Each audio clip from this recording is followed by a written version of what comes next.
오늘 말씀 보도록 합니다. 오늘 함께 볼 하나님의 말씀은 사사기 13장 24절에서 25절까지의 말씀 함께 한 목소리로 읽습니다. 시작! 그 여인이 아들을 낳음에 그의 이름을 삼손이라 하니라. 그 아이가 자라매 여호와께서 그에게 복을 주시더니 소라와 에스다올 사이 마하네단에서 여호와의 영이 그를 움직이기 시작하셨더라. 아멘.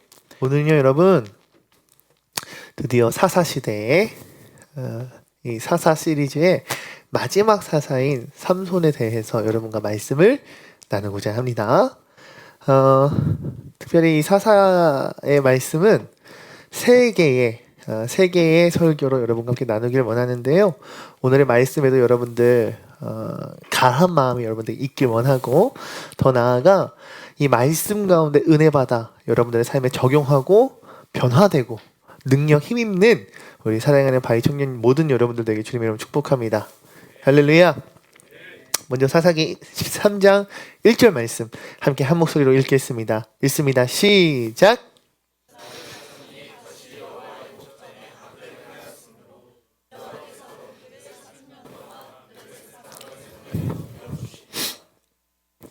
사사기 시대 말씀을 보니 무엇을 증거합니까?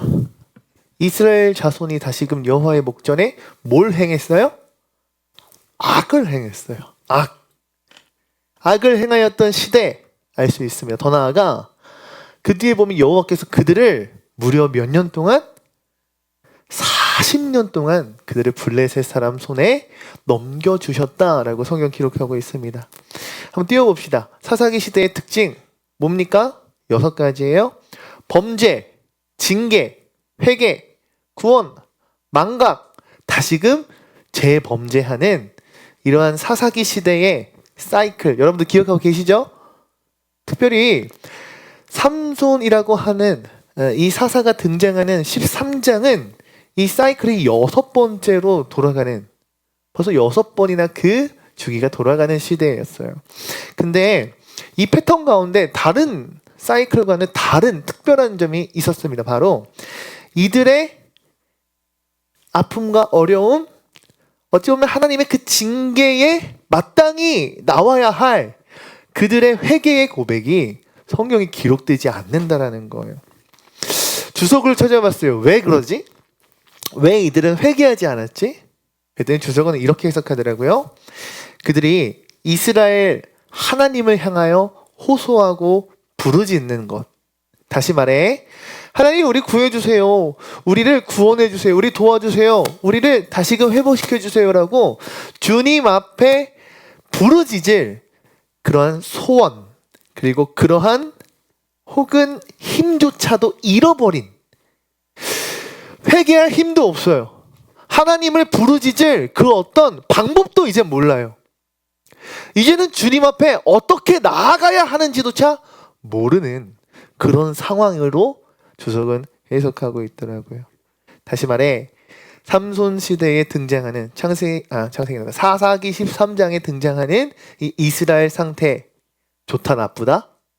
나쁘다는 거예요. 6번의 사이클 중에 어찌 보면 가장 좋지 않은 그런 모습이지 않은가 싶습니다. 우리는 이런 이스라엘의 역사를 통해서 하나님의 일하심을 다시금 집중해서 한번 바라봤으면 좋겠어요. 이스라엘 무려 40년 동안 블레셋 사람들 손에 붙들리게 하셨대요. 누가요? 하나님께서 그들을 블레셋 손에 넘겨주셨다라고 13장 1절에 기록이 되어 있었어요.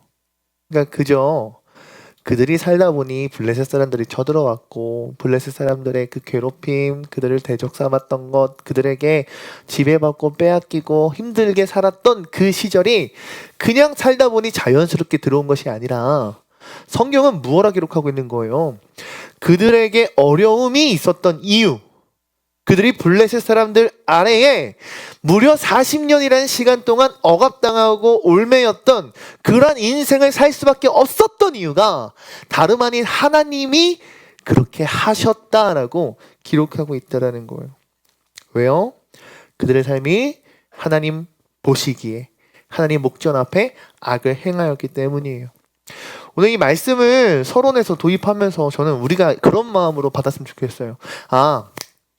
이 땅의 모든 것, 특별히 나의 삶 가운데 이루어지는 그 모든 일, 누구의 주권 아래에 있습니까? 하나님의 주권 아래에 있다는 것을 여러분 기억하십시오. 할렐루야. 다시 말해, 내 안에 행복이 가득할 때 우리는 고백해요. 하나님, 제 안에 역사하시는군요. 하나님, 저 너무 행복해요. 저 성령 충만한 것 같아요. 저 이러쿵저러쿵 너무 좋아요. 이럴 때만 하나님이 역사하시는 거 아니라 어찌 보면 내 삶에 찾아오는 아픔, 눈물, 힘듦, 정말 버려진 것만 같은 그런 인생을 사는 그때에도 누가 통치하시고 누가 일하신다? 하나님께서 일하심을 여러분들 기억하시길 바랍니다. 아픔의 때, 눈물의 때 주님은 여전히 우리를 악이라고 하는 하나님 목전에 하나님 외의 것을 택하는 그런 인생을 다시금 돌이키고 회복시키기 위하여 하나님께서 친히 블레셋 손에 넘겨주시듯 우리의 삶의 모든 생사화복 그 모든 것을 하나님께서 주관하심을 믿으시는 우리 청년들 되길 주님 이름으로 소망합니다. 아멘. 예. 비록 하나님 앞에 나와 나의 참된 소원을 부르짖는 방법, 하나님께 회개하는 방법조차 잃어버린 그러한 백성이었지만요, 하나님은 그럼에도 불구하고 그들을 회복시키시며 그럼에도 불구하고 그들을 다시금 부흥의 때를 맞이하시기 위해 사사 삼손을 택하시고 부르셨음을 우리는 알게 됩니다. 오늘 이와 같은 하나님의 선하심을 참으로 믿는 저와 여러분들 되길 소망해요. 그리고 그 가운데 오늘 우리에게 주어진 말씀을 여러분들의 영혼에 깊은 여러분의 돌파 안에 새기는 오늘이 말씀 시간 되길 소망합니다. 먼저 첫 번째, 사사 삼손 13장을 보니 그의 부모님에 대해 기록하고 있더라고요. 그 사사 삼손 너무나도 유명하잖아요. 마치 그리스 로마 신화의 헤라클레스 같은 너무나도 재미난 그런 무용담이 가득한 사사 삼손입니다. 근데 우리가 삼손에 대한 이야기는 참 잘 아는데 그 삼손의 부모님에 대한 이야기 여러분들 아십니까? 잘 모르죠? 한번 나눠봅시다. 사사기 13장 2절 말씀 함께 해봅니다. 읽습니다. 시작. 소라 땅의 단 지파의 가족 중에 마노아라 이름하는 자가 있더라. 아멘. 성경에 보니 삼손의 아버지 이름이 뭐라고요? 마노아라 하는 그러한 삼손의 아버지의 이야기로 삼손의 이야기가 시작돼요. 쭉 이어지는 그 성경의 말씀을 보면 이렇게 되어 있습니다. 그 마노아라고 하는 그 남자의 가정은 불임 가정입니다. 불임 가정. 임신이 되지가 않아요. 그의 가정 가운데 자녀가 없어요. 아이를 낳지 못하는 부부입니다. 당시 시대적인 상황 가운데 보면 자녀는요, 하나님께서 주시는 축복입니다. 그러니 우리는 우리끼리만 잘 살면 되지라는 그런 어떤 딩크족이라고 하나요? 맞아요? 딩크족. 이러한 자신들의 선택으로 인한 그러한 불임이 아닌 열심히 노력하고 무언가를 해봤지만 되지 않는, 다른 이들은 다 하나님의 축복이 가득해 보이는데 우리들의 삶은 그러지 않았던, 그랬던 마노아의 가정이에요. 그런 인생을 살아가던 중에 여호와의 사자, 천사가 이 마노아의 아내에 찾아옵니다. 그리고 그녀에게 이렇게 말해요. 봐라, 너에게 임신하지 못해서 자식을 아직 낳을 수가 없었구나.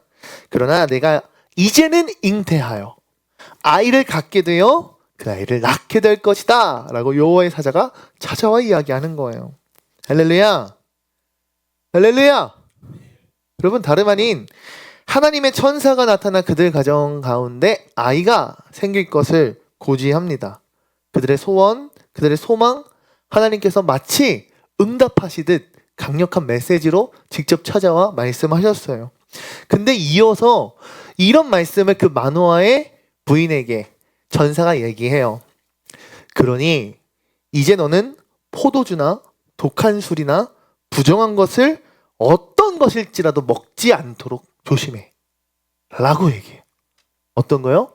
포도주, 독주, 부정한 것, 그 어떤 부정한 것이라도 먹지 않도록 조심해. 5절에 이렇게 말씀합니다. 보아라, 내가 임신의 아들을 낳을 것이니 그 아이의 머리에 면도칼, 삭도를 대면 안 된다라고 해요. 왜요? 그 아이는 너의 태에부터 모태에서부터 하나님께 나시린이 될 것이기 때문이다. 그가 나중에 장성하여 블레셋 사람의 손에서 이스라엘을 구원할 것이다 라고 천사가 이야기합니다. 하나님 사자 나타나 뭐라 얘기했어요? 너 이제 아이를 갖게 될 거야.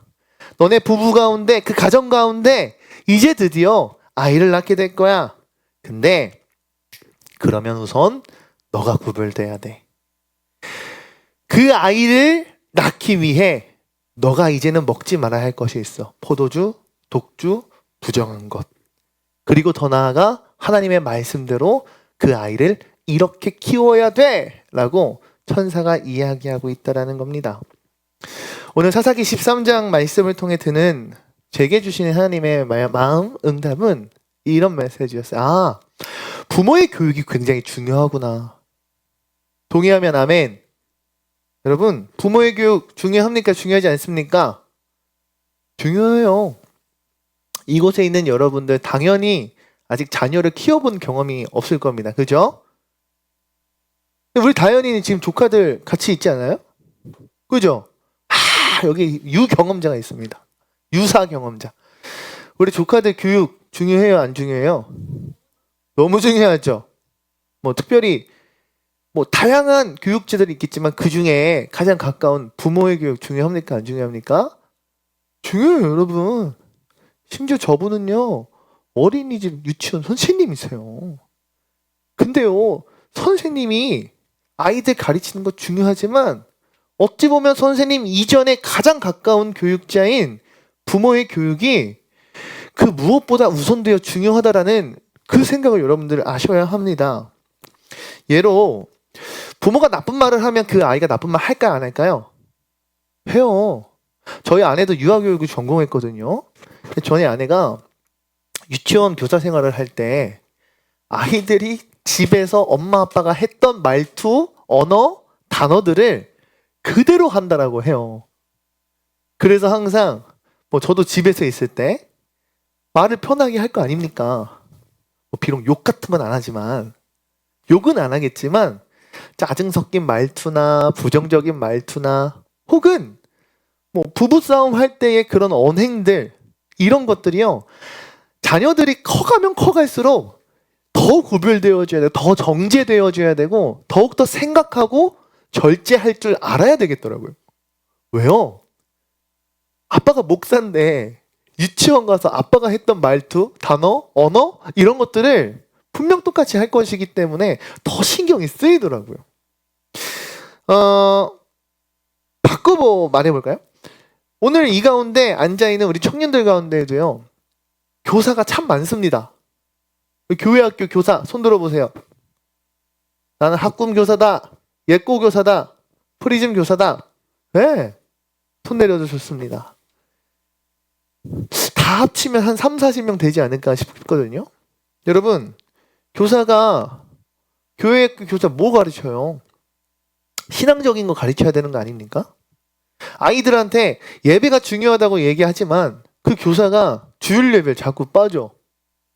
예배 잘 들어야 된다라고 이야기를 하지만 예배에 대한 태도가 좋지 않아요. 말씀만 시작하면 맨날 졸고, 교사인데도 불구하고 뒷자리에서 핸드폰 하고, 교사인데도 불구하고 맨날 지각하는 모습 아이들한테 보인다고 합시다. 여러분은 어떨까요? 네, 아이들에게 제대로 된 교육이 안 되겠죠. 특별히 우리 주양교회 뭐 하는 교회입니까? 큐티하는 교회입니다. 말씀을 묵상하기를 교육하고 힘쓰는 교회예요. 죄송합니다.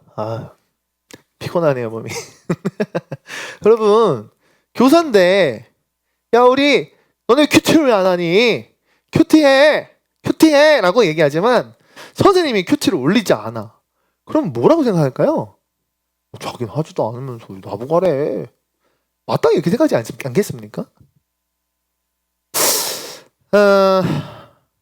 그렇다면 이 교육은요, 교육이 아닌 그냥 잔소리로 끝나버려요. 여러분, 교훈은 무엇 하나 본이 되는 모습 남지 않는 그저 듣기 싫은 소리, 한 귀로 듣고 한 귀로 흘려버리는 그런 소리가 돼버린다고요. 그러니 교육에 있어서 부모의 교육이 얼마나 중요한가 말하고 싶어요. 하나님은 말씀으로 분명히 이렇게 증거합니다. 신명기 6장 5절에서 7절 말씀 함께 읽읍시다. 시작. 너는 마음을 다하고 뜻을 다하고 힘을 다하여 내 하나님 여호와를 사랑하라. 오늘 내가 내게 명하는 이 말씀을 너는 마음에 새기고 내 자녀에게 부지런히 가르치며 집에 앉았을 때에든지 길을 갈 때에든지 누워 있을 때에든지 일어날 때에든지 이 말씀을 강론할 것이며. 아멘. 할렐루야. 힘을 다해 뜻을 다해 여호와를 사랑하는 것 무엇을 말할까요? 먼저 부모가 신앙의 본을 자녀에게 보이라는 거예요. 그런 삶을 너가 먼저 살라. 신명기 6장 5절 말씀에 이야기하는 거예요. 그리고 말하는 거예요. 그런 이후에 하나님 말씀을 마음에 새겨서 자녀들에게 부지런히 가르쳐라. 어느 때까지? 언제든지, 어느 때까지, 어느 장소, 어느 환경이든지 자녀에게 하나님 말씀을 가르치라라고 신명기 6장 우리에게 증거하고 있어요. 사랑하는 방해 청년 여러분, 오늘 이 말씀이 우리 청년들의 마음 가운데 새겨지는 말씀이 되었으면 좋겠습니다. 할렐루야. 그로 인해서 여러분들이 먼저, 진짜 내가 먼저 주님을 사랑했으면 좋겠어요. 근데 그 사랑이 어떻게 나타나야 되는가? 내가 주님을 사랑함이 내 가장 가까이에 있는 나의 자녀들, 여러분 자녀가 아직 없으니까 가까이에 있는 나의 형제, 나의 남매, 자매, 나의 부모, 가까이에 있는 나의 친구들, 더 나아가 여러분들의 직장 동료, 여러 갖가지 만나는 그 관계, 그 브릿지마다 내가 하나님을 사랑하고 있음을 나타내고 증거되어지는 여러분들의 삶이 되기를 주의 이름으로 축복합니다. 할렐루야. 더 나아가 나중에 여러분들이 정말 부모가 되지 않겠습니까? 부모가 되었을 때 여러분들 자녀에게 오늘 이와 같은 말씀의 본이 될 수 있는 여러분들이 되었으면 좋겠어요. 개 중에는 나는 절대 결혼하지 않겠습니다. 난 결혼을 해도 내 아이를 낳지 않겠습니다. 라고 하는 청년들이 있을지 몰라도 그 가운데 다른 가장 사랑하는 누군가에게 본이 되는 여러분들이 되었으면 좋겠어요. 근데 이게 왜 어려운지 아세요, 여러분? 많은 청년들, 심지어 저조차도요, 상처를 받는 건 다름이 아니에요. 가장 가까이에 있는 나의 부모가 교회에서와 같이 살아내지 못할 때, 다시 말해 나에게 요구하는 신앙적인 모습, 신앙의 가치관, 나에게 요구하는 그것대로 부모가 살지 못할 때 상처받더라고요. 그런 경험 여러분들은 없습니까? 있지요? 그렇지 않습니까? 바꿔 말하면 여러분들이 가장 사랑하는 나의 연인이 되었든 그 누군가, 가장 가까운 누군가에게 상처를 줄 수 있다라는 거예요. 어떨 때 내가 말하고 내가 이야기하는 성경의 가치와 내가 동일한 삶을 살아내지 못할 때 그와 같은 상처를 남길 수 있다. 그러하기에 우리는 무엇을 해야 하는가? 마음을 다하고 힘을 다하고 뜻을 다하여 내 하나님 여호와를 사랑해야 하는 그러한 모습이 우리에게 있어야 하는 줄로 믿습니다. 아멘. 그러니까 저는 이렇게 얘기하고 싶은 거예요. 삼손이 그냥 거저 나온 게 아니에요, 여러분. 예?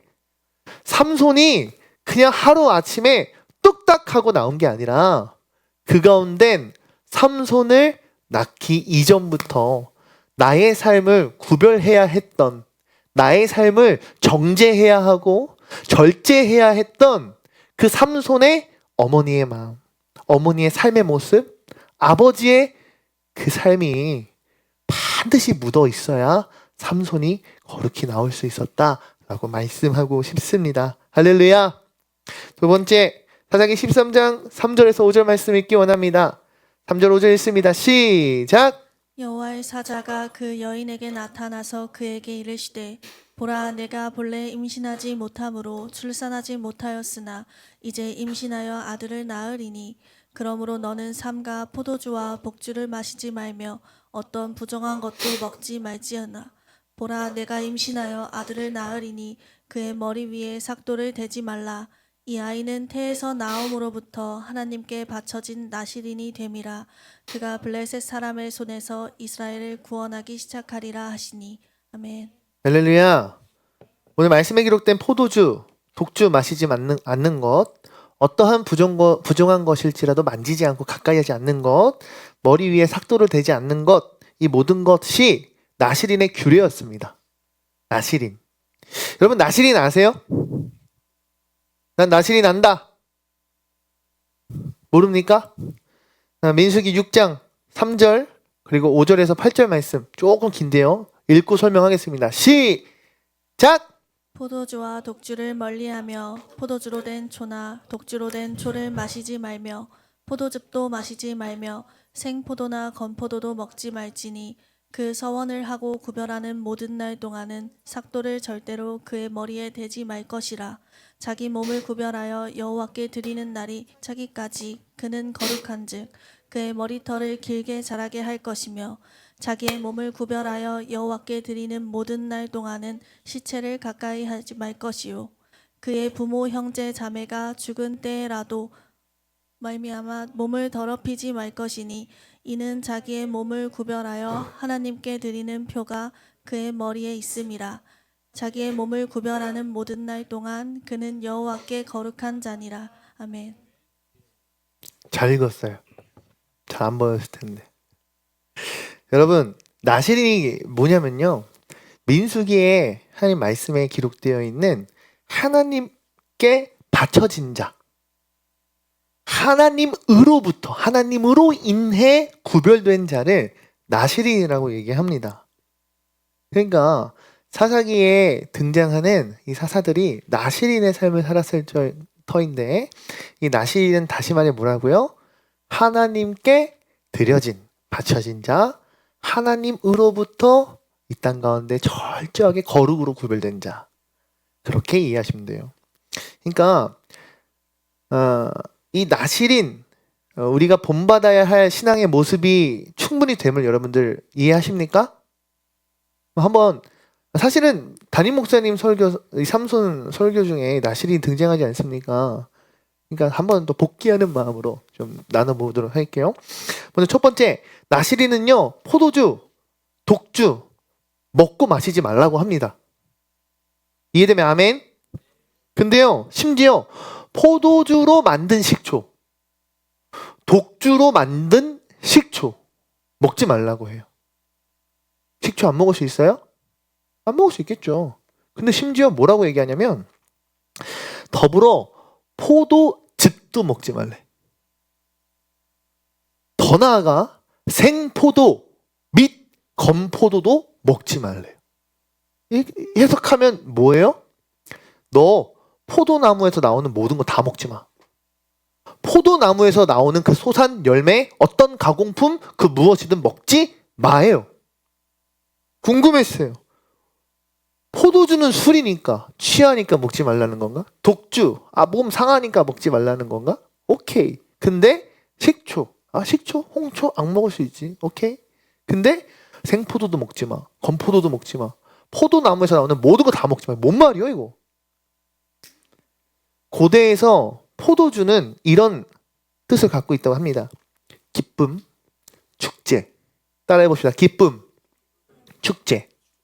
포도주 언제 먹는 거예요? 기쁠 때. 축제에서. 가나안 혼인잔치 뭐 만들었어요? 포도주 만들었죠. 네. 그 시대, 그 지방, 그 문화, 그 지역은 잔치집에 포도주 없다? 야, 이거 신랑 신부 완전히 진짜 엉망진창 결혼식이구만.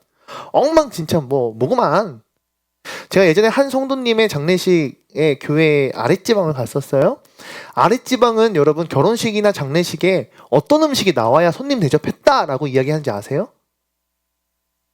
전라도인가? 전라도? 홍어예요, 홍어. 예. 제가 전라도 지역에 장례식을 2번을 가봤습니다. 근데 두 지역이 떨어져 있지만 같은 도였는데 두 지역 다 홍어를 주더라고요. 맛있게 먹었습니다. 근데 재미났던 건 아무리 많은 음식이 차려져 있어도 그 맛이 있든 없든 그게 중요한 게 아니에요. 홍어가 없으면 손님 대접을 잘못한 거래요. 그럴 수 있구나. 근데 마치 그와 마찬가지로 이 포도주 기쁠 때 먹고 잔칫날에 먹고 하는 거래요. 그리고 더 나아가서 이 포도주를 의미하는 거에 있어서 한 단어가 더 붙어요. 바로 만족이에요. 만족. 따라해보자. 기쁨, 축제, 만족. 다시 말해 내가 만족감을 무엇으로 얻는가? 포도에서 얻는다라는 거예요. 근데 성경은 뭐라 얘기하고 있는 거예요? 포도주 no, 독주 no, 더 나아가 초 no. 그 안에 있는 생포도, 포도즙, 건포도 다 no. 포도에서 얻을 수 있는 것 다 안 돼. 다시 말해 너가 만족하는 그 기쁨, 너가 만족감을 얻는 것, 네가 원하는 그 어떤 갈함을 포도라 하는, 다시 말해 세상이라 하는 것에서 얻지 말라는 거예요. 나의 기쁨의 근본이 어디에 있는가? 내가 기쁠 때 찾는 것, 내가 축제와 같이 여기는 것, 나의 삶 가운데 내가 참으로 만족했다라고 이야기할 수 있는 그 근원이 어디에 있는가? 성경은 말하고 있는 거예요. 어디에 있습니까? 만족할 때. 미안합니다. 전 그저께 프라다 고추마요 치킨을 먹었습니다.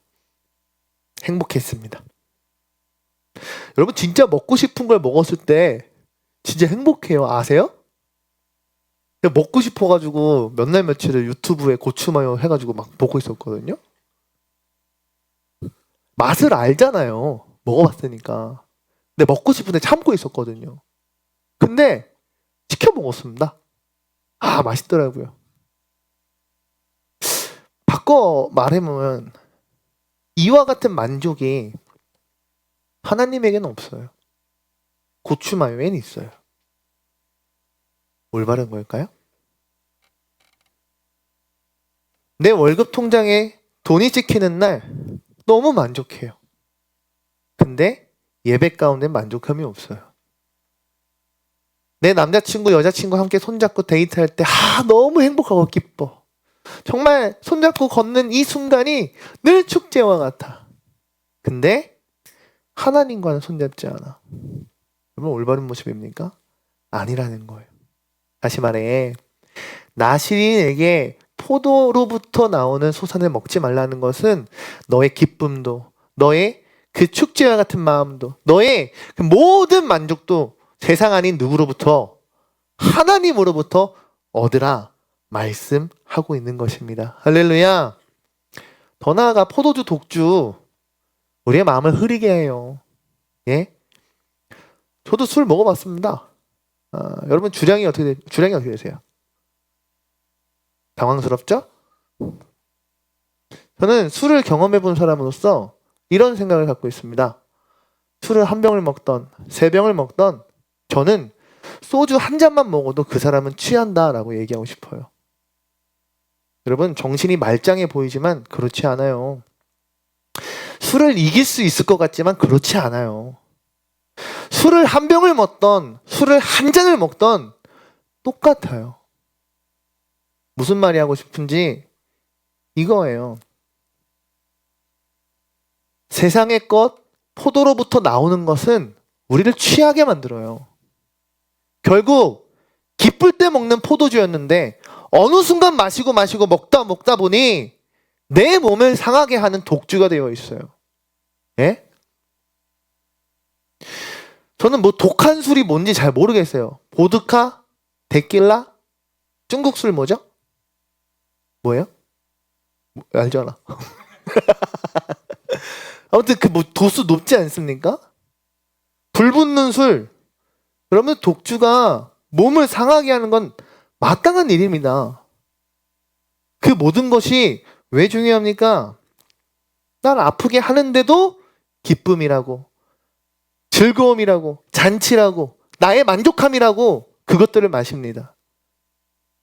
하나님은 분명히 우리에게도 동일하게 말씀하시는지 저는 믿습니다. 먹지 마라. 멀리 해라. 왜요? 구분하고 구별하라고 하나님 말씀하시는 것입니다. 세상의 것으로부터 나 자신을 지킬 줄 아는, 절제할 줄 아는, 나 자신을 거룩히 구분할 줄 아는 우리 바위 청년 여러분 되시길 간절히 소망합니다. 아멘이십니까? 둘째로 머리에 삭도를 대지 말라고 해요. 다시 말해 머리에 면도칼을 대지 마라. 삭도를 대지 마라. 이발을 하지 말라라고 하세요. 머리를 계속 안 자르면 어떻게 될까요, 여러분? 대선이처럼 됩니다. 대선이처럼 되면 여러분 어떻게 될까요? 모든 사람들이 쳐다봅니다.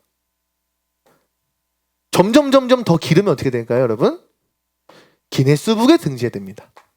기네스북에 등재된다는 건 뭘까요, 여러분? TV에 나온다는 겁니다. 맞잖아요.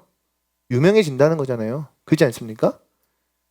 대선이는 패션으로 기른 거지만 삼손에게 주어진 지금 머리에 삭도를 대지 말라는 건 어느 순간부터예요.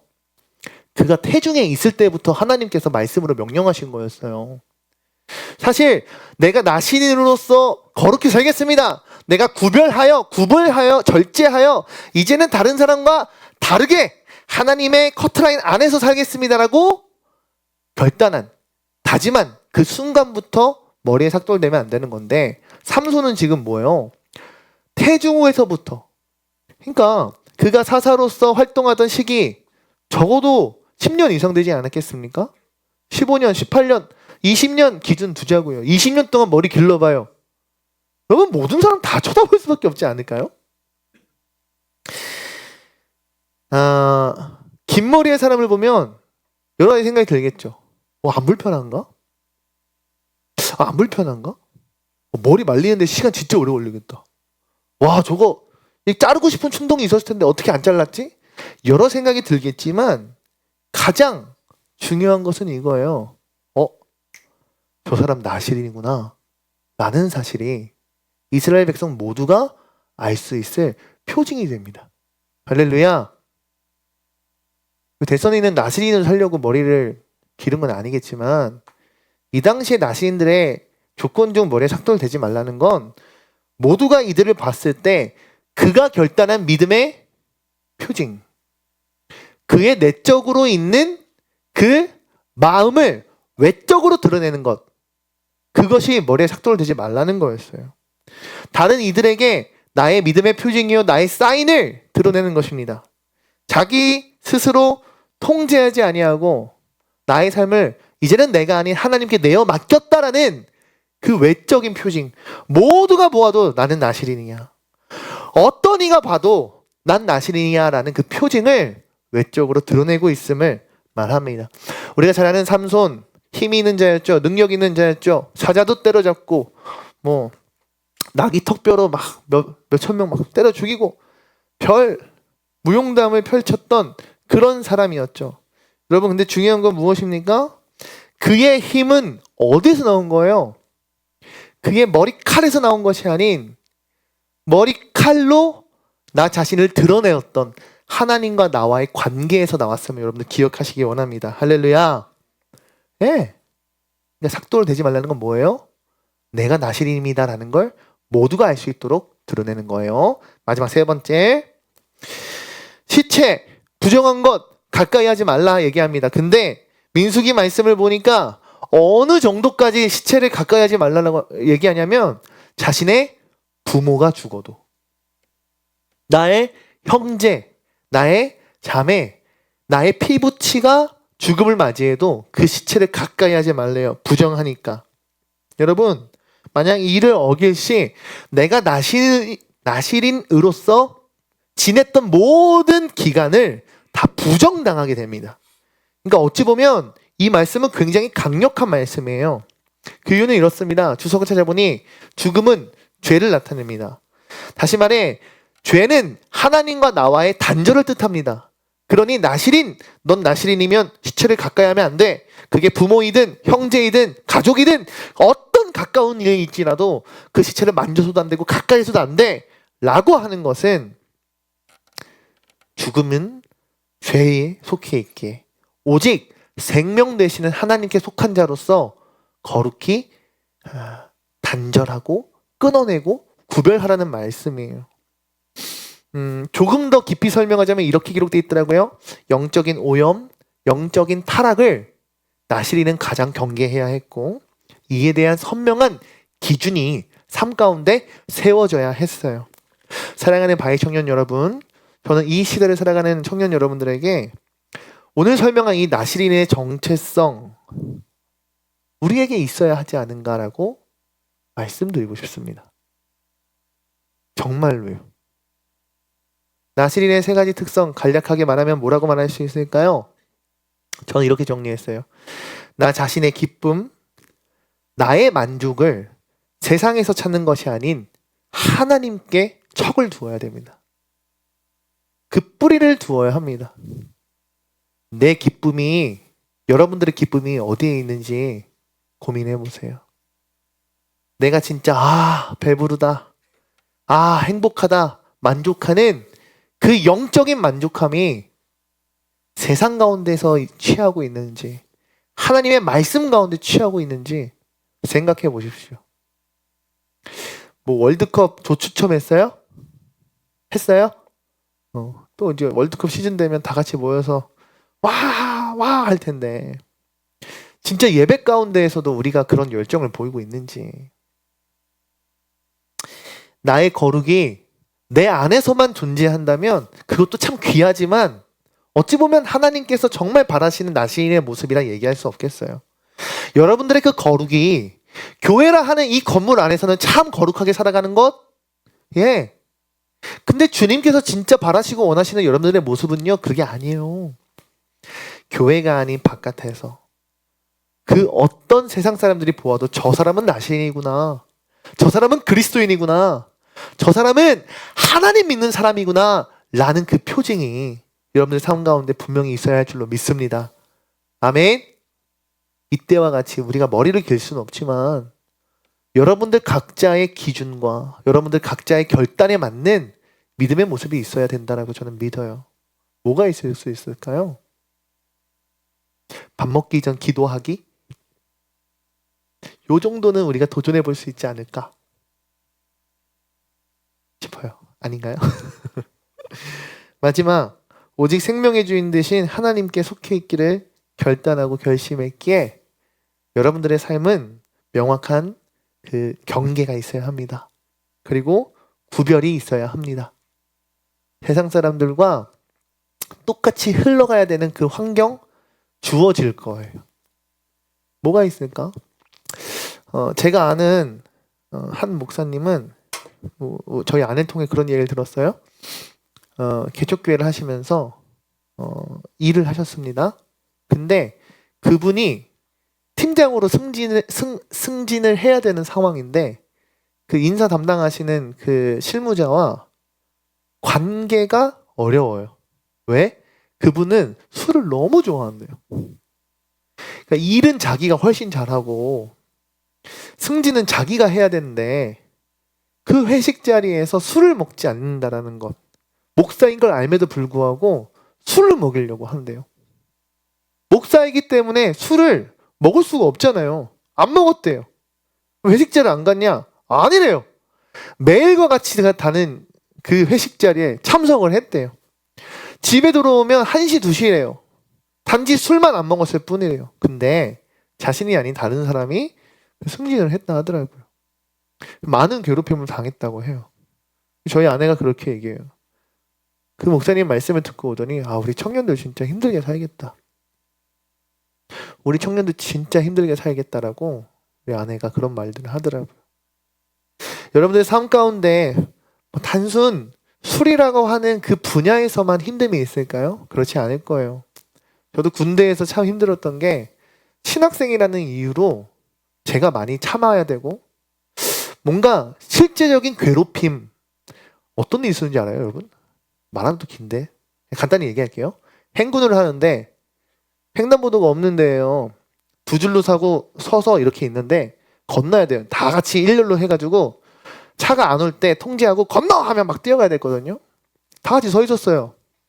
근데 제 뒤에 저보다 그 당시 나이가 저보다 한 4살 정도 많은 형이 절 죽이겠다고 차가 오는데 절 밀었어요. 와, 그때 너무 화가 나는 거예요. 아, 이 새끼 그냥 패고 영장 갈까? 아, 그때 진짜 못 참겠더라고요. 군대 가면 3명이서 전우자라고 하나요? 맞아요? 몰라요? 군대 안 갔어요? 아, 여기 면제지. 여기 군대 안 갔잖아. 그럼 3명이서 묶어있단 말이에요. 저를 너무 괴롭혔어요. 이유가 없어요.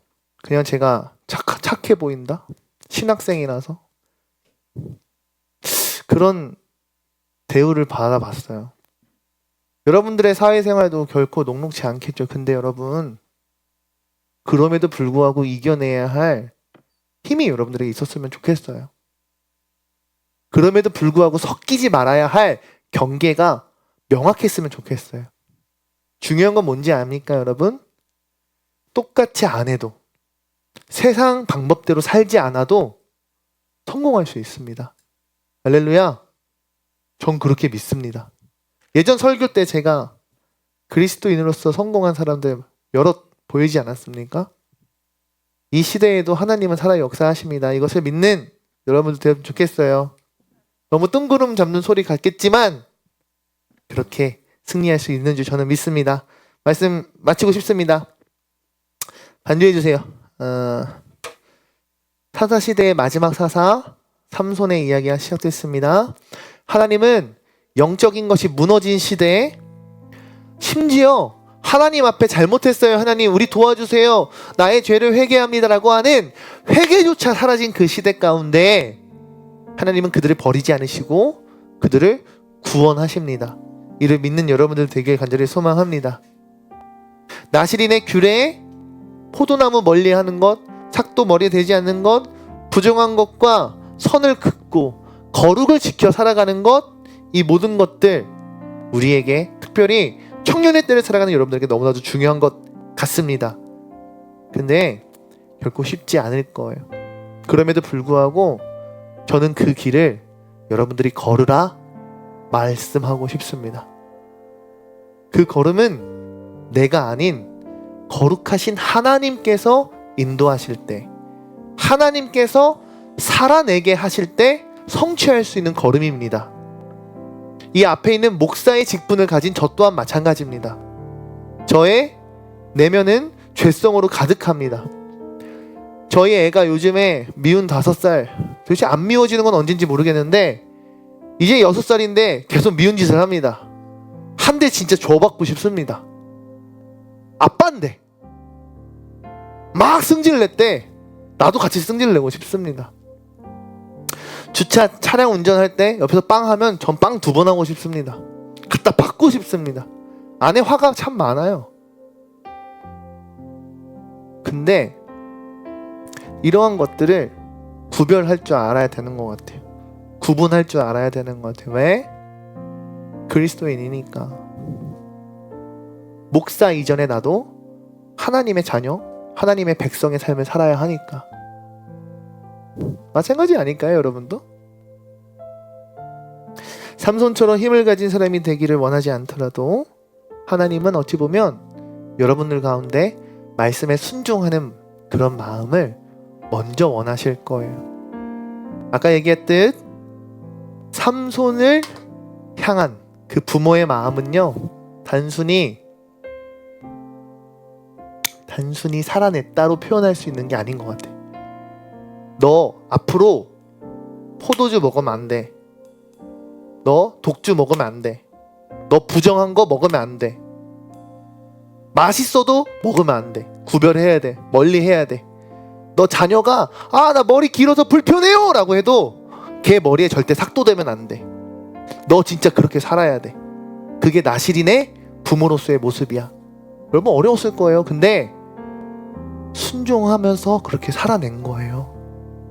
그래서 사사 삼손의 이야기가 성경에 거룩히 써 있는 거예요. 하나님은 오늘도 분명히 쉽지 않은 오늘의 말씀이시지만 이 말씀을 여러분들이 순종하기를 원하실 거예요. 저는 그렇게 믿습니다. 순종은 여러분들에게 능력을 줍니다. 그 능력은 실제로 말씀을 성취할 수 있게, 열매를 얻을 수 있게 할 것입니다. 오늘 마지막 찬양하기 원합니다. 우리 거룩하신 하나님 주께 감사드리세. 찬양하면서 예배 마치러 갑니다.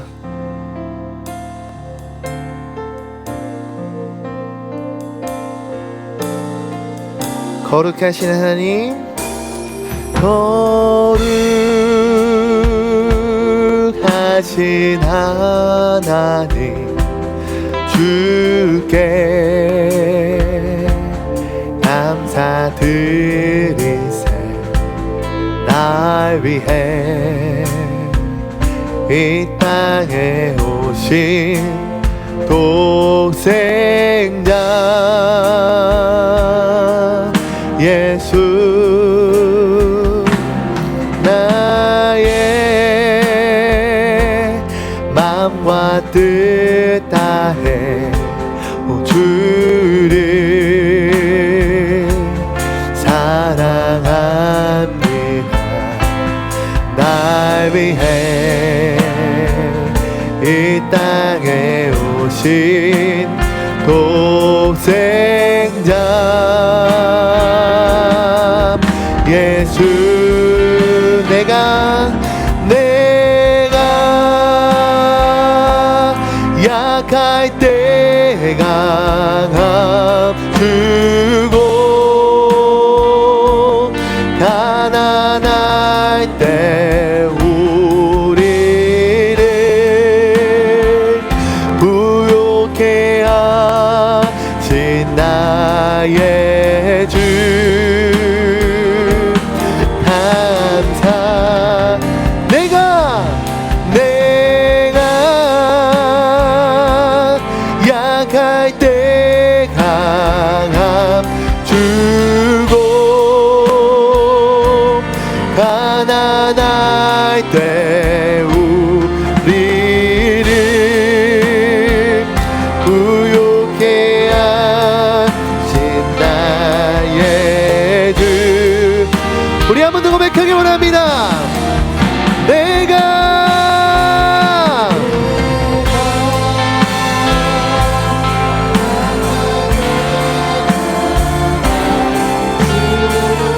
가난할 때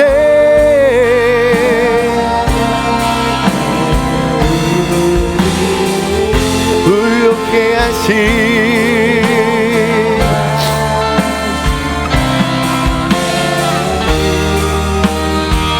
네, 마지막. 내가 약할 때, 내가 약할 때 강함 주고, 가난할 때 우리를 부욕해 하신 나의 주 감사. 십자가 모yon, 십자가의 모yon, 완전하신 사랑 힘입어 나아갑니다. 십자가 모yon,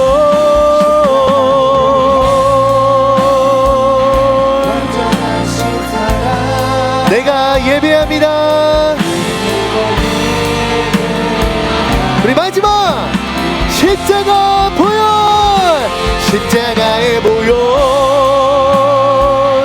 완전하신 사랑에 힘입어 나아갑니다.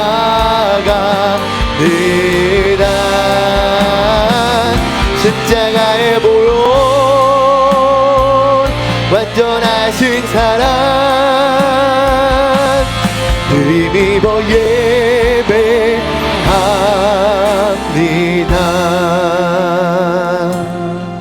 여러분, 나실이란 다시 말해 이건 것 같아요. 내가 할 수 있는 게 아니에요.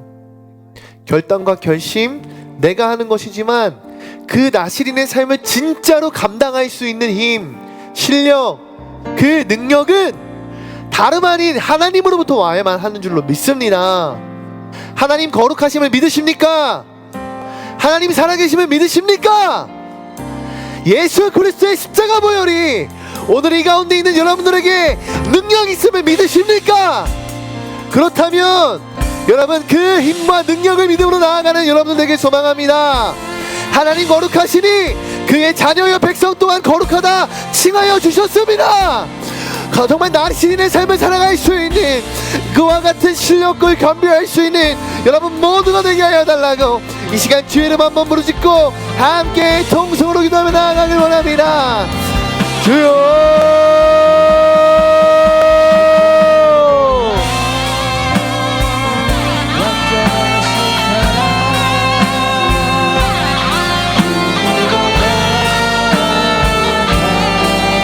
하나님 기도합니다. 주님, 우리의 삶 가운데 포도와 같은 유혹들, 세상에 속한 기쁨과 축제와 만족들이 얼마나 많은지요. 하나님 그 가운데 구별하게 하시고 구분하게 하시고 나의 참된 만족이 세상 아닌 하나님으로부터, 이 세상 유의 아닌 성령의 말씀으로부터, 이 세상을 믿는 믿음 아닌 하나님을 믿는 믿음으로부터 바라여지게 하여 주시옵소서. 나의 시작과 끝 모두 주님께 연락합니다. 주님께 내어드립니다. 오직 하나님으로부터 나오는 모든 바위 청년되게 하여 주시옵소서. 그 가운데 정말 주님의 말씀에 순종함으로 부족할지라도 감당할 수 있는, 부족할지라도 겸할 수 있는 우리 모든 청년들 되게 하여 주시옵소서. 할렐루야, 할렐루야.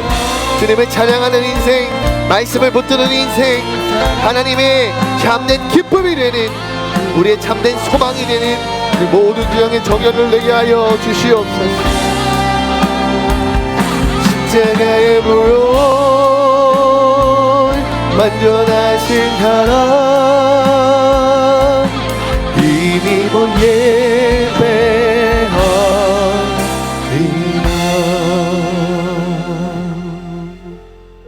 하나님, 삼손의 부모님 말씀에 순종하였던 그들의 그 순수한 믿음, 그리고 정말 겸허한 믿음, 지켜낼 수 있었던 믿음 우리에게 허락하여 주시옵소서. 나실인에게 주어진 그 마음, 하나님께 속한 자, 하나님으로부터 세상에 구별된, 하나님께 정말 온전히 거하는 인생, 우리 청년들 그와 같은 복된 인생 되게 하여 주시옵소서. 더 나아가 우리의 참된 만족, 포도라 칭하여지는 세상에서 얻는 것이 아닌 정말 살아 역사하시는 하나님의 영으로부터 만족함을 얻는 우리 모두 되게 하시고, 정말 주님 앞에 구별되어지는 그 구별이 내 안에서만이 아닌 그 누가 보아도 하나님의 사람이요 하나님의 백성, 군사로서의 삶을 살아갈 수 있는 청년들 되게 하여 주시옵소서. 마지막, 영적으로 구별되기를, 심지어 부모, 형제, 가까이 사랑하는 자들의 시체 또한 멀리하였던 그들의 정말 그 구분의 모습, 구별의 모습이 우리에게도 있길 원해요. 어려울지라도 이겨낼 수 있는 힘 주시고 영적으로 깨어있게 하시고 그 가운데 정말 하나님 기뻐하실 선택들을 취할 수 있는 우리 청년들 되게 하여 주시옵소서. 이제는 우리 주 예수 그리스도의 은혜와 하나님의 무한하신 사랑과 성령님의 가망 없는 교통하심이 주 앞에 구별되기를, 구분되기를, 그리고 세상과 다르게 살기를 결단하고 결심하는 우리 모든 예배자 머리 위에 지금으로부터 영원까지 함께 하시기를 간절히 축원하옵나이다. 아멘. 하나님께 영광의 박수 올립니다.